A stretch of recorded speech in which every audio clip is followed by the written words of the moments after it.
ನಮಸ್ಕಾರ ಎಲ್ರಿಗೂ. ಶ್ರೀ ಗುರುಭ್ಯೋ ನಮಃ. ಓಂ ಗಂ ಗಣಪತಿಯೇ ನಮಃ. ವಾಗ್ವಾದಿನಿ ನಮೋ ನಮಃ. ಇನ್ನೇನು ಹುಣ್ಣಿಮೆ ಬರ್ತಾ ಇದೆ, ಗುರು ಪೌರ್ಣಮಿ ಬರ್ತಾ ಇದೆ. ಈ ಸಂದರ್ಭದಲ್ಲಿ ನೀವು ಒಂದು ಕಪ್ಪನ್ನು ತಯಾರಿಸ್ಕೊಳ್ಳಿ. ಅಂದರೆ ಬಜೆಯಿಂದ ಮಾಡುವಂಥ ಒಂದು ಕಪ್ಪಾಗಿರುತ್ತೆ ಇದು.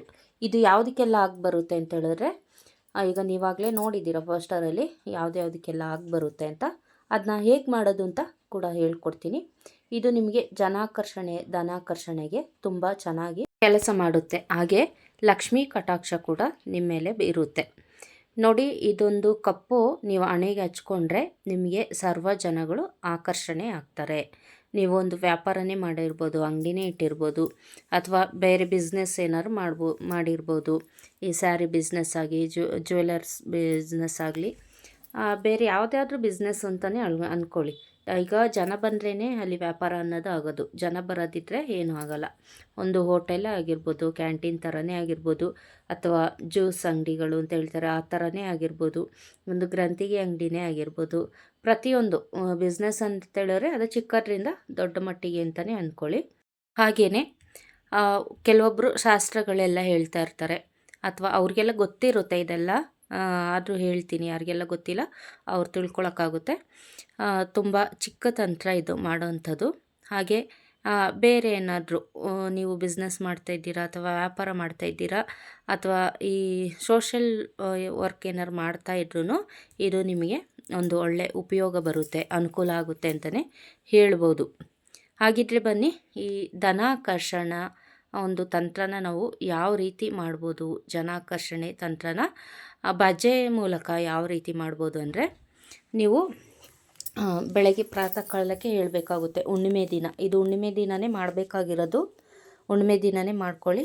ಬೆಳಗ್ಗಿನ ಜಾವ ಬೇಗ ಎದ್ದು ಶುಚಿಭೂತರಾಗಿ, ನಂತರ ನಿಮ್ಮ ಮನೆ ದೇವರು ಕುಲದೇವರಿಗೆ ಒಂದು ಪುಟ್ಟದಾಗಿ ದೀಪ ಹಚ್ಚಿ ನಂತರ ಭಜೆನ ನೀವು ತಂದಿಟ್ಕೊಂಡು ಅದನ್ನ ಶುದ್ಧೀಕರಣ ಎಲ್ಲ ಮಾಡಬೇಕು. ಸ್ವಲ್ಪ ಅರಿಶಿಣ ನೀರಲ್ಲೆಲ್ಲ ತೊಳೆದ್ರೆ ಸಾಕು. ನಂತರ ಇದನ್ನ ನೀವು ಒಂದು ಶುದ್ಧ ಹಸುವಿನ ತುಪ್ಪ ಆದರೆ ತುಂಬ ಒಳ್ಳೆಯದು. ಆ ಹಸುವಿನ ತುಪ್ಪದಲ್ಲಿ ದೇವ್ರ ಮುಂದೆ ದೀಪ ಹಚ್ಚಿ, ಆ ದೀಪದಲ್ಲಿ ಈ ಭಜೆನ ನೀವು ಸುಡಬೇಕಾಗುತ್ತೆ. ಭಜೆನ ಸುಡ್ತಾ ಇದ್ದರೆ ಏನಾಗುತ್ತೆ, ಅದೆಲ್ಲ ಕರ್ಕಲಾಗಿ ಮಸಿ ಥರ ಆಗುತ್ತೆ. ಆ ಮಸಿನ ನೀವು ಒಂದು ಡಬ್ಬಕ್ಕೆ ಹಾಕ್ಕೊಂಡು ಇಟ್ಕೋಬೇಕು. ನೀವು ಯಾವುದೇ ಕಾರಣಕ್ಕೂ ಎಣ್ಣೆಯನ್ನು ಯೂಸ್ ಮಾಡಬಾರ್ದು. ಇಲ್ಲಿ ತುಪ್ಪನೇ ಆಗಿರಬೇಕು. ಅಕಸ್ಮಾತ್ ನಮಗೆ ಇಲ್ಲ ಒರಿಜಿನಲ್ ತುಪ್ಪ ಸಿಗಲ್ಲ ಅಂತ ಹೇಳಿದ್ರೆ, ನಂದಿನಿ ತುಪ್ಪ ಅಂತೂ ಸಿಗ್ತದೆ ಎಲ್ಲರಿಗೂ. ಆ ತುಪ್ಪ ತಗೊಳ್ಳಿ.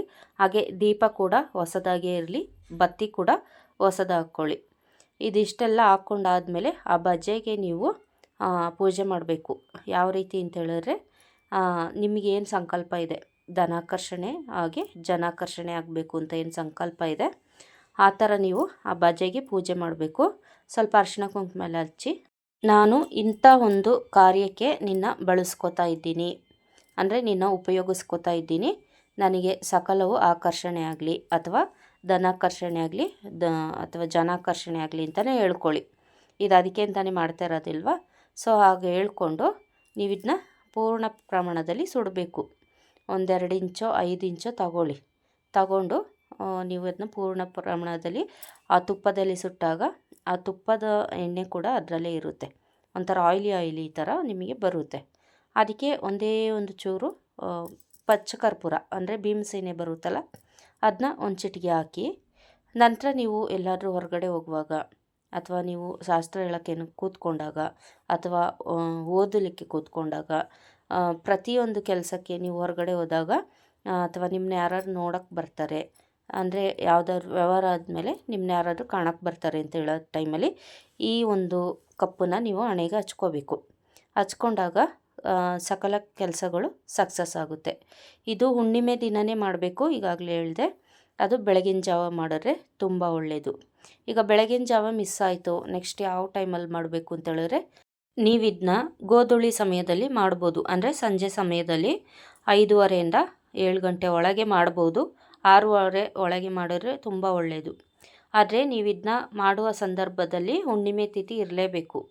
ಕೆಲವೊಂದು ಸರಿ ಹುಣ್ಣಿಮೆ ಅನ್ನೋದು ಬೇಗ ಮುಗ್ದೋಗುತ್ತೆ, ಮಧ್ಯಾಹ್ನಕ್ಕೆ ಮುಗ್ದೋಗುತ್ತೆ. ಹಾಗೆ ಬೆಳಗಿನ ಜಾವ ಕೂಡ ಮುಗ್ದೋಗುವಂಥ ಚಾನ್ಸಸ್ ಇರುತ್ತೆ.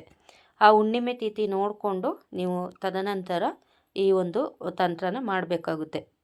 ಇದು ಸ್ವಲ್ಪ ಖಾಲಿಯಾದಾಗ ಮತ್ತೆ ಹುಣ್ಣಿಮೆ ಟೈಮಲ್ಲಿ ಮಾಡ್ಕೊಳ್ಳಿ.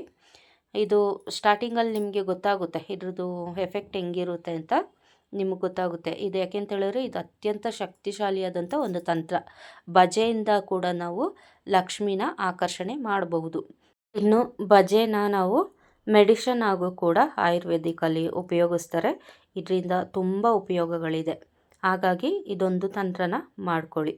ಈ ವಿಡಿಯೋ ನಿಮಗೆ ಇಷ್ಟ ಆಗಿದ್ರೆ ಲೈಕ್ ಮಾಡಿ, ಶೇರ್ ಮಾಡಿ, ಹಾಗೆ ಸಬ್ಸ್ಕ್ರೈಬ್ ಮಾಡ್ಕೊಳ್ಳಿ. ಯಾರೆಲ್ಲ ಹೊಸದಾಗಿ ನೋಡ್ತಿದ್ದೀರಾ ಸಬ್ಸ್ಕ್ರೈಬ್ ಮಾಡಿಕೊಂಡು ಬೆಲ್ಲೈಕನ್ ಕೂಡ ಕ್ಲಿಕ್ ಮಾಡಿ. ನಿಮಗೆ ಇಷ್ಟ ಆಗಿಲ್ಲ ಅಂತ ಹೇಳಿದ್ರೆ ಡಿಸ್ಲೈಕ್ ಮಾಡಿ. ಹಾಗೆ ಇಷ್ಟುವರೆಗೂ ಯಾರೆಲ್ಲ ನನ್ನ ಚಾನಲ್ನ ಸಬ್ಸ್ಕ್ರೈಬ್ ಮಾಡ್ಕೊಂಡಿದ್ದೀರಾ ಎಲ್ಲರಿಗೂ ಧನ್ಯವಾದಗಳು. ನಿಮ್ಮ ಪ್ರೋತ್ಸಾಹ ಹೀಗೆ ಇರಲಿ. ಮುಂದಿನ ವಿಡಿಯೋದಲ್ಲಿ ಸಿಗೋವರೆಗೂ ಧನ್ಯವಾದಗಳು. ಲೋಕ ಸಮಸ್ತ ಸುಖಿನೋ ಭವಂತು, ಸನ್ಮಂಗಳಾನಿ ಭವಂತು. ಎಲ್ಲರಿಗೂ ಒಳ್ಳೆಯದಾಗಲಿ.